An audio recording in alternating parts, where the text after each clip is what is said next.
Buenas tardes. Hello. First of all, thank you very much for welcoming me here to Madrid, and thank you for letting me speak in English. I know it is hard to do work in foreign languages. La verdad es, yo quiero hablar en español con todos ustedes, pero no puedo. ¿Por qué? Aunque mi esposa habla español muy bien, me enseñó dos frases solamente. Uno, Pedro, ¿cuántas personas hay en su familia? Yo, vale. Pedro, ¿por qué usted baila salsa como jirafa borracha? That's it. Not a lot of encouragement around Spanish, which is why I have to speak with you in English today. But I am excited to talk to you about something that at BTS we are excited about both professionally and personally, and that is helping companies become great at innovation and customer experience. So to begin, there are three things we have noticed happening around the world with all of our clients, from Silicon Valley to South Africa, that are relevant for the conversation I'd like to have with you. The first is that we are living in times of accelerating change, right? Change isn't new, but the speed at which change is happening is new for most of us. And what we notice as we go around the world is everybody understands that things are happening fast, but many of our clients, many of our bigger clients, still do things at the same pace they've done historically. And here's the problem. When the rate of change in your business is faster than the rate at which you learn, you hit a point of disruption. This is what disruption is. It's if things change faster than you can adapt, you're disrupted. That's why for many companies, change is great. For many companies, change is slower than they would like. Many companies say, it's great there's so much change, because if there wasn't, we wouldn't have any opportunities. But for other companies, this is a problem. And what happens at this point of disruption is leaders freeze. Or they do what worked in the past. And so the problem is many companies are trying to meet the future doing what worked for them in the past. And I think Ray Kurzweil at Google, one of our clients, described it perfectly when he said this, and then he added this. So the first thing we're noticing is the rate of change is accelerating. The second thing we're noticing is that many companies are trying to meet the future doing what they did in the past. That's why I really liked Felix's presentation. You remember he said they're looking at new ways of doing work, which is terrific.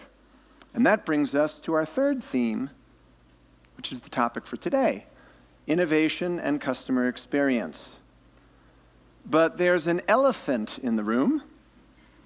It's an elephant in the room when it comes to innovation. And for non-native English speakers, the elephant in the room is the big problem nobody talks about. And this is the problem. Understanding customer experience and innovation is easy. There's a lot written about it. But creating a culture of innovation that lasts throughout the company is hard. It's hard because it requires leaders who can keep their feet in two places at once. Scaling today's business model while creating the mentalidad, the mindset in which you can discover tomorrow's.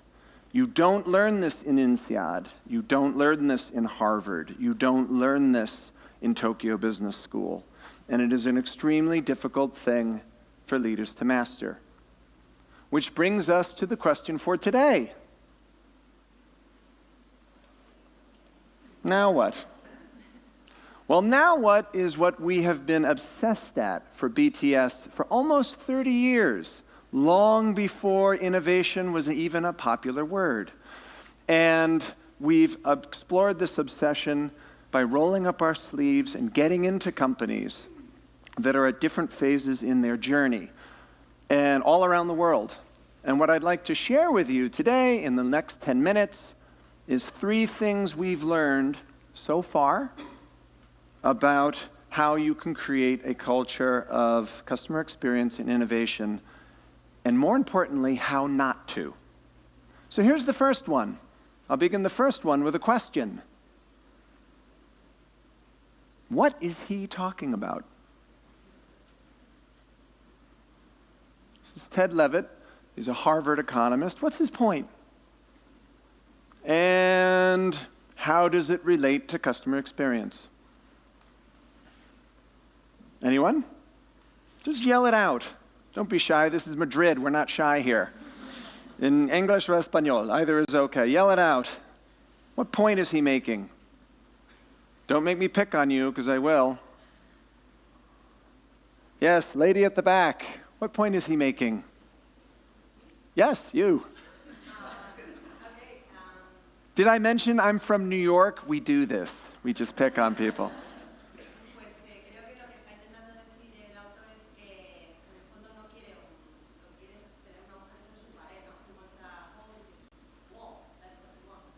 Okay, so the focus is on what he wants, right? If you're the drill manufacturer, or if you're at a bank, or if you're whatever, you might conclude the person wants a drill, or the person wants a loan, but nobody really wants a loan, do you?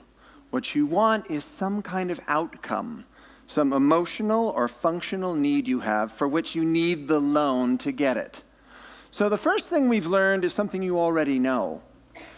Great innovative cultures begin with people who ask every day who, what, and why. Who am I serving at my company? What is the need or the want they have? And por qué? Why?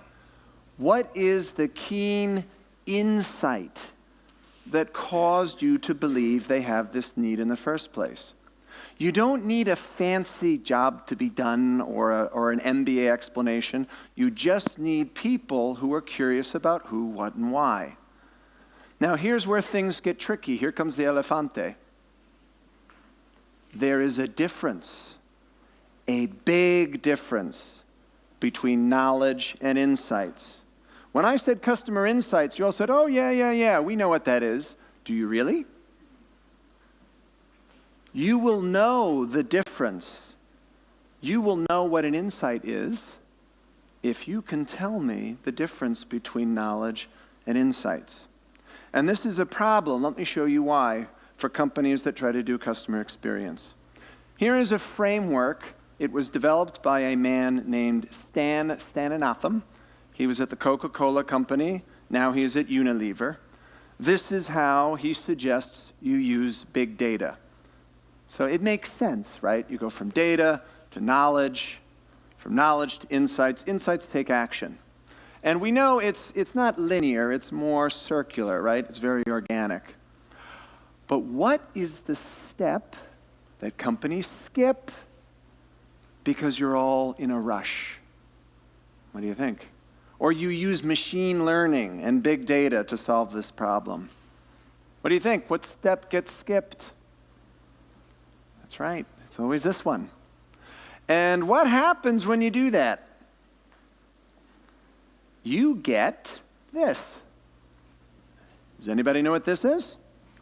It's from one of our clients. It's called Exubera. It's the world's first inhalable insulin. It's for diabetics.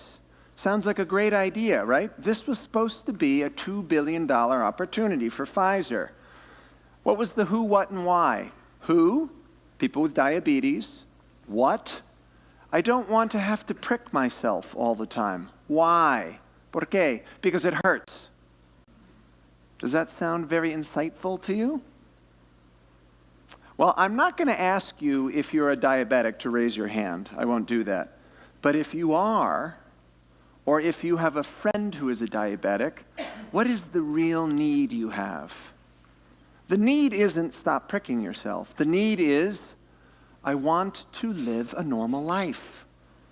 I don't want this disease to interfere with me and my friends, my kids. That was the pivotal insight that Pfizer did not see. Does this look normal to you? No. The technology was fine. They missed the insight. They lost $2.8 billion on this failure. That hurts. That's a spectacular failure that didn't have to happen if they had been more insightful. It's not just Pfizer, by the way. Silicon Valley gets this wrong, too.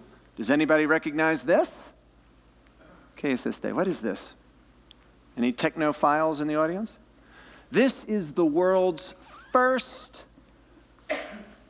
wearable device. It measures your heart rate. It was invented by a guy named Astro Teller. Do you know Astro Teller? Some of you must. He's famous. He is the guy who runs Google's Google X. He does self-driving cars, balloons that talk, all of that. This was his first failure. He built this amazing technology. This was a long time ago. He was the first one who had ever done it. And they built a whole customer experience around it, but he forgot to talk to somebody, the customer. So he built the technology, he gave it to a customer, the customer put it on, and he said, "What do you think?" The customer said, "I would never wear this." "But it'll save your life." "Yeah, I'd rather die." And so here is his insight. He said this, and then here comes the important part. You've got to get in contact with reality. It doesn't come from a focus group, and it doesn't come from a survey. That's why I loved Jose's presentation. Remember when he was talking about Ana F. and Que Rabidad, I'm so angry, and the different things she goes through? That is about getting deep insights and getting in touch with reality. I can't say it. Okay, so one, great innovation starts with a culture about who, what, and why. It ends with getting deep insights about human needs and wants. If the first two ahas are about designing customer experience, the last one is about executing. And here's what we already know. When you're executing something new, there's uncertainty. So how do we deal with it? You've all heard this before. We test ideas fast and cheap. This isn't a new idea. It's everywhere. Minimum viable product, lean startup, discovery-driven innovation. Pick a consultant of your choice, and they have their model. They're all talking about the same thing, but there's still an elephant in the room. So effectively, we're talking about this. First, figure out the problem you want to solve. Second, get insights. Third, ideate. Right? Ideate different approaches. Fourth, start to shape and harvest them. Next, figure out what would have to be true, and then design a test. Sounds familiar, right? You've all seen a version of this before in the Financial Times or anywhere else. And when you design a test, or in this case 3 tests, every time you test an assumption, if it's going well, go faster, accelerate. Or if you discover something new, go in a new direction, redirect. Or if it's not going well, kill it and move on to the next one. Accelerate, redirect, or stop. Pretty easy to understand at the level of the brain. And if you do this, 2 things happen. One, you get learning no matter what. And I see you all taking pictures. I know it must be because of me. Just flip my hair. Flip. Oh, it's the slides you want? Okay, don't worry. Marta from the BTS office will get you a copy of these later. But anyway, you get results, you get learning regardless of the outcome. And what's great, if you do it well, your learning curve moves. companies that do this well move ahead of the disruption curve. But sigo aquí, I'm still here. The problem with experimentation is not the approach. The approach is easy. You could Google it. It's very, very rationally easy. The problem is people. When you start to do this, people's emotions get in the way. And at BTS, we have done this over and over and over for 30 years, and you start to notice interesting behavioral traps. There are many of these. I'm going to share with you my 3 favorite. These are my 3 favorite trampas because these are the ones that always make experimentation hard. Trampa número 1. The myth of perseverance. But wait, I thought perseverance is a great thing to have. What happens is the data is telling you this is not working, but you think, what would Bill Gates do, or what would Edmund Hillary do? And you keep going in the teeth of the data because you hear these stories about these exceptional people that kept going. And what you never hear about is the hundreds of people who ignored the data, thought they were smarter than their customers, and took their companies, their teams, and their reputations down the toilet. You never hear those stories, but you should. Completely unnecessary. Trampas number 2. This one is interesting.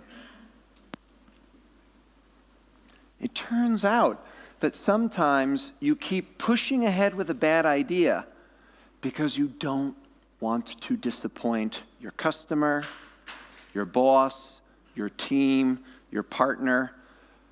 I was surprised when I first saw the research about this one. This actually happens a lot, and you need to watch out for it if you're testing ideas fast and cheap. And here is my favorite of all the 3. La falacia post hoc. ¿Qué es esto? What is this? This is amazing. Actually, this is really interesting research. This happens with very senior people, including some of you. Not you, but probably you. Where you did something in the past and you had success. And you think you understand why you were successful. But la verdad es, you just got lucky. And the problem is you take what you thought happened and you bring it into the future. And even though your younger employees are telling you this won't work, and even though the data is telling you this won't work, you say, don't worry, I got this. I know what I'm doing. And you don't.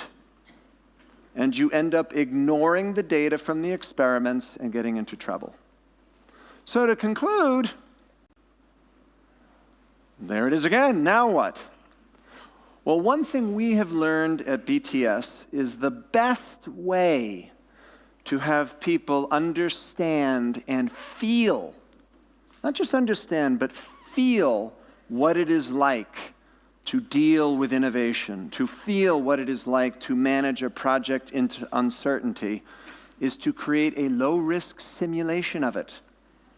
To take people into a simulation and they can run a project 3 years into the future in one day. Or they can deal with the post hoc fallacy in virtual reality, if you like, and see what's going on. And no money gets lost, and no people get hurt because it's a simulation. And when you do it, this is an example of the types of results you can get. This is just one example where we did a customer experience innovation solution with 471 leaders at a fast-moving consumer goods company that you all know. Just por ejemplo. Sort of results you can get. So in conclusion, if we remember just 3 things from our 20 minutes together, remember, customer experience is a way to get competitive advantage, but you need the mentalidad in addition to the skill set. Great innovation begins with who, what, and why, and a culture of people that are constantly challenging each other. And one of the best ways to get people to feel it and get the mindset is by using simulations. Thank you very much for your time.